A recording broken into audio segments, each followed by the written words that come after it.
3월 17일 오늘의 말씀은 누가복음 12장 13절에서 34절입니다.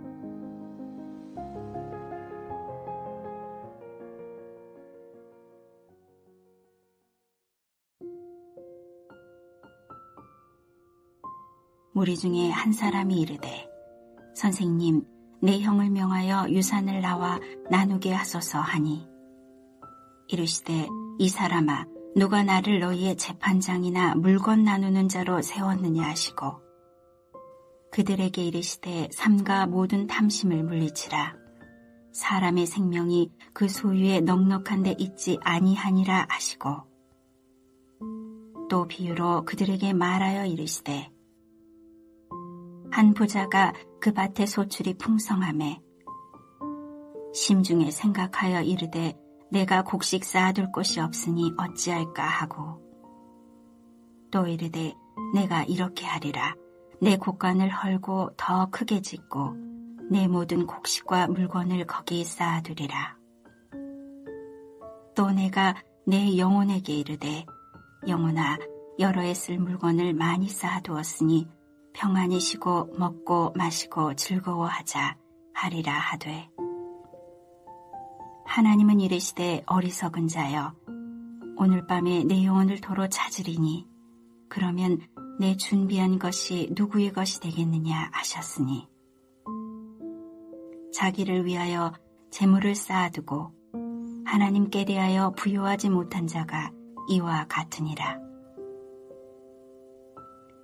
또 제자들에게 이르시되 그러므로 내가 너희에게 이르노니 너희 목숨을 위하여 무엇을 먹을까 몸을 위하여 무엇을 입을까 염려하지 말라. 목숨이 음식보다 중하고 몸이 의복보다 중하니라. 까마귀를 생각하라. 심지도 아니하고 거두지도 아니하며 골방도 없고 창고도 없으되 하나님이 기르시나니 너희는 새보다 얼마나 더 귀하냐. 또 너희 중에 누가 염려함으로 그 키를 한 자라도 더할 수 있느냐. 그런즉 가장 작은 일도 하지 못하면서 어찌 다른 일을 염려하느냐. 백합화를 생각하여 보라. 실도 만들지 않고 짜지도 아니하느니라. 그러나 내가 너희에게 말하노니 솔로몬의 모든 영광으로도 입은 것이 이 꽃 하나만큼 훌륭하지 못하느니라. 오늘 있다가 내일 아궁이에 던져지는 들풀도 하나님이 이렇게 입히시거든 하물며 너희일까 보냐. 믿음이 작은 자들아. 너희는 무엇을 먹을까 무엇을 마실까 하여 구하지 말며 근심하지도 말라. 이 모든 것은 세상 백성들이 구하는 것이라. 너희 아버지께서는 이런 것이 너희에게 있어야 할 것을 아시느니라. 다만 너희는 그의 나라를 구하라. 그리하면 이런 것들을 너희에게 더하시리라. 적은 무리여 무서워 말라. 너희 아버지께서 그 나라를 너희에게 주시기를 기뻐하시느니라. 너희 소유를 팔아 구제하여 낡아지지 아니하는 배낭을 만들라. 곧 하늘에 둔 바 다함이 없는 보물이니 거기는 도둑도 가까이 하는 일이 없고 좀도 먹는 일이 없느니라. 너희 보물이 있는 곳에는 너희 마음도 있느니라. 누가복음 12장 13절에서 34절 말씀을 함께 묵상하겠습니다. 인간이 가장 제어하기 어렵고 다스리기 어려운 것이 있다면 욕망, 욕심, 탐심이라고 생각합니다. 아담과 하하가 선악과를 먹은 것도 한편으로 생각해보면 자기 자리를 벗어나 하나님 자리에 오르고자 하는 욕망과 탐심이 만들어낸 결과라고 볼 수도 있습니다. 그래서 예수님을 포함한 성경의 여러 곳에서는 탐심을 제어하고 물리치라 말씀합니다. 개인적인 탐심도 문제이지만 이 탐심이 사회나 국가에 만연하면 그 사회와 국가는 건강한 사회와 국가가 되기 어려울 것입니다. 오늘 본문에서 어떤 사람이 예수님을 가로막고 자신의 가정의 문제를 해결해 달라고 간청하고 있습니다. 당시 선생이나 랍비들은 법적인 문제를 해결해 주는데 많은 도움을 주었습니다. 이처럼 이 사람도 예수님께서 당시 랍비처럼 자신이 경험하는 문제에 좋은 해결책을 줄 것이라는 생각을 하고 예수님께 나아가 자기의 문제를 내어놓습니다. 내용은 이러합니다. 형제가 있었는데 그 형제의 부모 혹은 아버지가 갑자기 세상을 떠난 것 같습니다. 그러면 아버지의 재산을 이 형제들이 나누어 가져야 할 터인데요. 아마도 그 형이 동생 목까지 돌아갈 유산까지 자기가 다 가지고 간 것 같습니다. 율법에 의하면 맏 아들은 다른 형제에 비해서 갑절을 가지도록 되어 있습니다. 그러니까 형제인 경우에는 아마도 형이 3분의 2를 갖고 동생이 3분의 1을 갖는 것이 합당할 것인데 아마도 형이 3분의 1마저 가로챈 것으로 보입니다. 이 억울함을 가진 사람이 예수님 앞에 나와서 그 억울함을 호소하게 된 것이죠. 억울한 문제를 호소하며 이 문제를 해결해 달라고 하는 이 사람에 대해서 예수님의 대답이 14절에 보시면 의외입니다. 이 사람아, 누가 나를 너희의 재판관이나 물건 나누는 자로 세웠느냐라고 반문합니다. 예수님은 말씀하시기를 나는 재판을 하거나 물건을 나누려고 오지 않았다. 나는 그런 식으로 물질적인 생계수단이나 소유를 다루려고 오지 않았다라고 말씀하십니다. 예수님은 지금 유업이나 재산 분배에 관심을 가지고 있지 않습니다. 오히려 예수님은 유업보다 더 본질적인 문제에 대한 해결자로 그 앞에 서기를 원하셨습니다. 예수님은 사람의 마음속 깊은 곳까지 동기까지 살피는 분이시기에 지금 이 문제를 제기하는 동생에게도 그 형 못지않게 그 마음에 형과 같은 동일한 문제가 있음을 보시고 그 문제를 터치하고 있습니다. 오늘 예수님이 진실로 말씀하고자 하는 것은 마지막 때에 우리가 가장 경계해야 할 탐심에 대해서 말씀하고 있습니다. 삼가 탐심을 물리쳐라.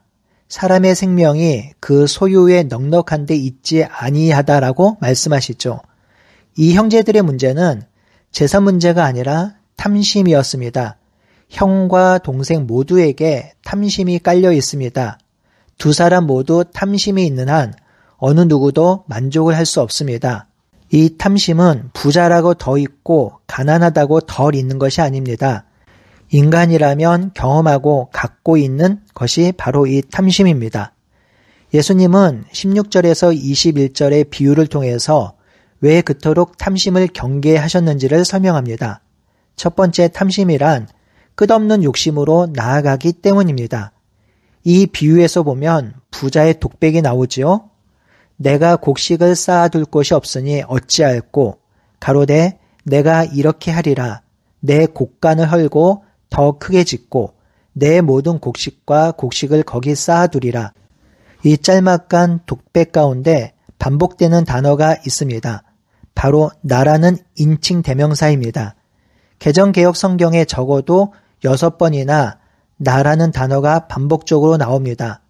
우리는 여기서 이 어리석은 부자의 의식 속에 얼마나 철저하게 자기 중심적인 세계가 있는지를 볼 수 있습니다.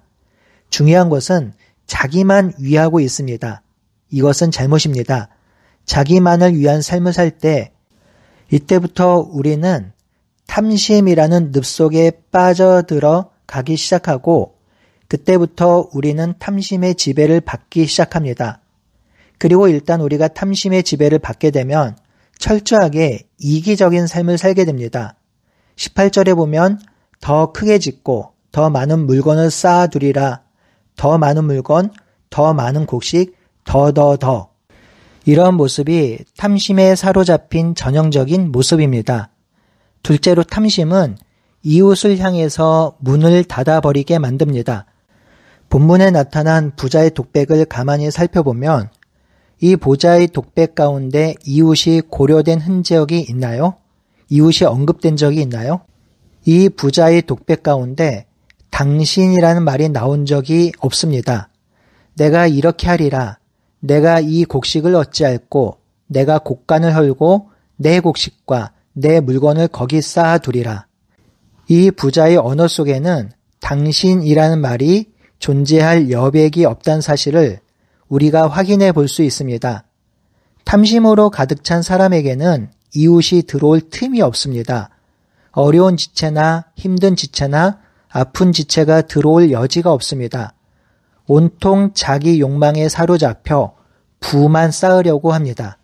성도 여러분, 이 본문에 나타난 한 부자가 나름대로 어떤 성공을 하기까지 얼마나 많은 이웃들의 참여와 도움이 있었을까요?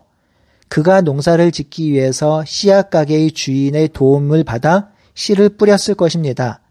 그가 농사를 짓기 위해서 농기구 제작자들의 도움을 받았고 그가 부렸던 소나 말을 정성스럽게 키워놓은 어떤 사육자들이 있었을 것입니다.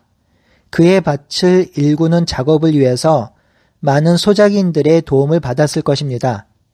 그럼에도 불구하고 그의 세계에는 여전히 나밖에 없습니다. 나만 잘 살면 그만이에요. 탐심이라는 것이 사람을 이렇게 만들어 버립니다. 그래서 탐심은 이웃과의 관계를 파괴하고 이웃을 향해서 창을 닫아버리게 하는 죄악이라고 성경은 가르치고 있죠. 여러분, 그렇다면 이 탐심을 어떻게 물리칠 수 있을까요? 어떻게 하면 탐욕을 제어하고 욕망에서 벗어날 수 있을까요? 예수님은 22절에서 34절에 말씀하십니다. 무엇을 입을까, 무엇을 마실까, 무엇을 먹을까 염려하지 말라고 하십니다. 왜냐하면 하늘 아버지께서 계시기 때문입니다. 하늘 아버지께서 먹이시고 입히시기 때문입니다. 그러시면서 예를 들어 설명합니다. 까마귀를 보라, 심지도 않고 창고도 없으되 하늘 아버지가 기르시니 살아간다. 또 들의 백합화를 보라, 실도 만들지 않고 짜지도 않는데 이 백합화는 솔로몬의 모든 영광보다 더 훌륭하다고 하셨습니다. 하늘 아버지께서 행하시는 일이지요.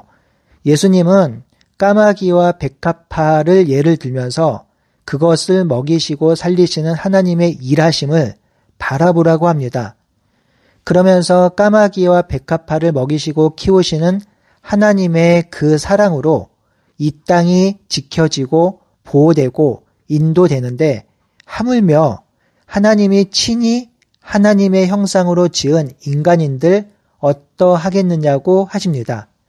그러면서 무엇을 마실까 무엇을 입을까 구하지도 말고 근심하지 말라고 하시죠. 예수님의 이 말씀은 그의 백성에게 있어야 할 것을 하나님도 아신다는 것입니다. 무슨 말인가요? 하나님은 우리가 살아가는데 필요한 것, 먹고 사는데 필요한 것을 알고 계신다는 것입니다. 그것을 알고 계시니 너무 염려하지 말고 너무 근심하지 말라고 합니다. 우리가 필요로 하는 것을 하나님이 알고 계시니 하나님이 채워주실 것이라 하는 것이죠. 그렇다면 그의 백성은 무엇을 해야 하나요? 바로 하나님 나라와 의를 위한 삶을 살라고 하십니다. 먼저 그의 나라와 그 의를 구하라는 것이죠. 그러시면서 너희 보물이 있는 곳에 마음이 있다고 하십니다. 잘 생각해 보면 우리의 정곡을 찌르는 말씀입니다. 여러분, 이 말씀은 생계를 위해서 아무것도 하지 말고 오직 하나님 나라와 의를 위해 살라는 말이 아닙니다. 삶의 우선순위에 대한 문제입니다. 우리의 삶이, 우리의 인생이 무엇을 위해 살아가야 하는가 하는 문제를 다루고 있는 것이죠. 우리 삶은 먼저 하나님 나라와 의를 구하는 삶입니다. 그것이 먼저입니다. 이것이 우리 삶의 목표이고 방향입니다. 우리 삶이 하나님 나라와 의를 구하는 삶을 산다면 우리는 탐심을 물리칠 수 있습니다. 사실 탐심이 없어져라 해서 탐심이 없어지지 않습니다. 이 탐심을 제어하고 물리칠 수 있는 가장 좋은 방법은 우리 삶의 목표, 방향성을 하나님 나라에 그리고 하나님의 의에 먼저 두는 것입니다. 하나님 나라와 의가 삶의 목표이고 방향성일 때 물질이 많으면 좋을 수도 있지만 물질이 많지 않아도 크게 문제가 되지 않아요. 조금 부족해도 낙담하거나 낭망하지 않습니다. 예수님이 너희 보물이 있는 곳에 너희 마음이 있다고 하셨습니다. 여러분의 보물은 어디에 있습니까? 여러분이 정말 소중히 여기고 존귀히 여기고 추구하는 삶은 무엇입니까? 그곳에 여러분의 마음이 있습니다. 성도 여러분, 하나님께서는 우리를 하나님 나라와 의를 위해 살라고 우리를 구원하여 주시고 우리를 자녀 삼아 주시고 그의 백성 삼아 주셨습니다. 그러니 오늘 하루도 하나님 나라와 의를 위해 살아가는 하루가 되길 바라고 소원합니다. 함께 기도하겠습니다. 하나님, 우리 안에는 탐심이 있습니다. 욕심이 있습니다. 이 탐심과 욕심으로 인하여 우리 삶이 피폐하고 어려울 때가 있습니다. 하나님, 그러한 우리 삶의 목표와 방향성을 먼저 하나님 나라와 의에 두게 하여 주시옵소서. 하나님 나라와 의를 위해 살아갈 때에 우리 일상에서 일어나는 탐심과 욕심을 제어할 수 있습니다. 우리 삶이 하나님 나라와 의를 위한 삶이 되게 하여 주시고 오늘도 그 삶을 살아갈 수 있도록 인도해 주시옵소서. 살아계신 예수님의 이름으로 기도드리옵나이다. 아멘.